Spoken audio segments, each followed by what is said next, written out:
Hello, my name is Tim, and I'm a jovial person. I try to be optimistic in life, but every now and then I want to listen to some sad music. Today I'd like to talk about my top 5 sad motherfucking music. First up is the second album from Nick Drake. Nick Drake is shrouded in mystery. Everything he ever did was the most beautiful thing in the world. Last year of his life, he almost literally stopped talking. He died under weird circumstances. Some people think he committed suicide. Some people think he just accidentally took too much depression pills. Ironically, I chose his second album, which is actually probably his poppiest and most fun album, even though it's still super depressing. John Cale is on here. Fairport Convention's on here. It's a beautiful record, but it's incredibly sad. If you want to be even sadder, is that a word? Pink Moon. Probably the saddest record of all time. Being the biggest poser in the world, I started listening to Nick Drake like every person because I heard it in a Volkswagen commercial. I don't think I was even old enough to drive, but in the commercial, friends are in a car with no top on it. What are those called? The old no tops. Stars are out, summer wind, Pink Moon comes on, it's just the most beautiful sight. That's when you listen to Nick Drake. Next up is Sufjan Stevens, Illinoise, with the original album cover. Sufjan Stevens is really good at his job.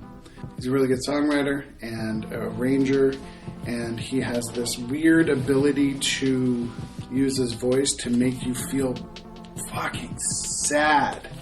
And he knows it, and he knows I know it, but I listen to it anyway. This reminds me of a time in 2005 where I didn't work a lot. I only had a part-time job, and you drink until 3 in the morning, and you didn't really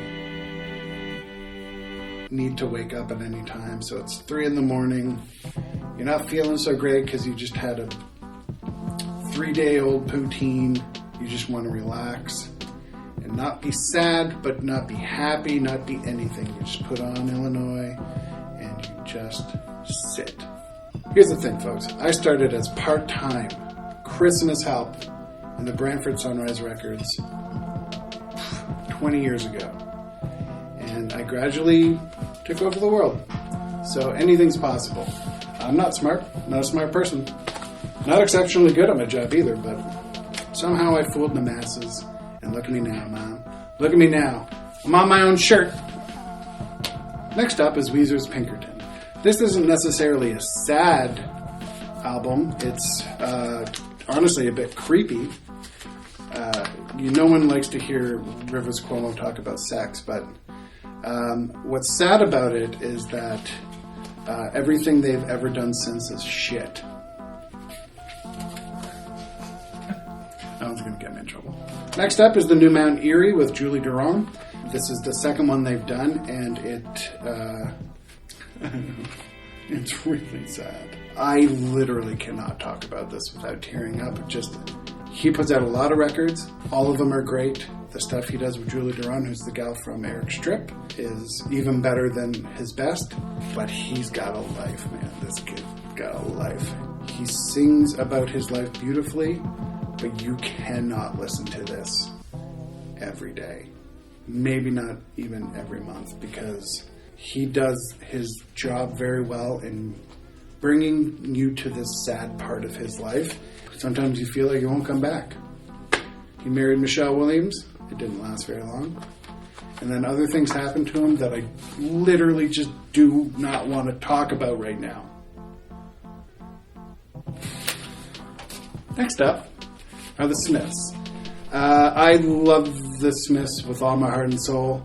I own everything they've ever done, although their music is literally kind of upbeat a lot of the time. Morrissey's voice and his lyrics do something to you that you don't want them to do. The worst and saddest part about the Smiths is that Morrissey is a piece of fucking shit. And he's the most unlikable person you could ever think about hating.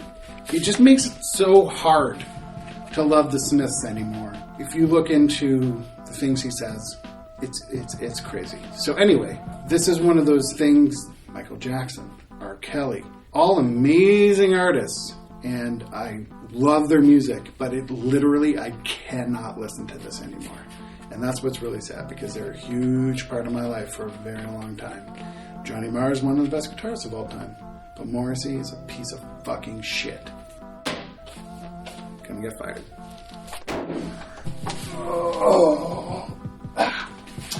Okay, next up is Nick Cave's 8th album, I believe, Let Love In. For a very long time, I couldn't get into Nick Cave because I almost found his sadness and anger comical, like it was like a caricature. And then I realized, no, this dude's deep and dark, and this guy's into some weird shit. I started believing him, and then I started just crawling into that grave with him, and I haven't left since. I mean, this has Red Right Hand, which is now the theme song to Peaky Blinders, and I'm pretty sure it was the theme song to the Scream movies before that. So, but we don't talk about that part. Not too much left to say about it. He's always been the only person who could pull off a mullet. And even that he really could. I think the best place to listen to Nick Cave is at your own funeral. Things got dark. Sorry about that. I'm sorry about all the swearing. My mom told me not to swear as much. She literally did tell me not to swear as much. I apologize to all Smiths fans and Weezer fans, but I am correct.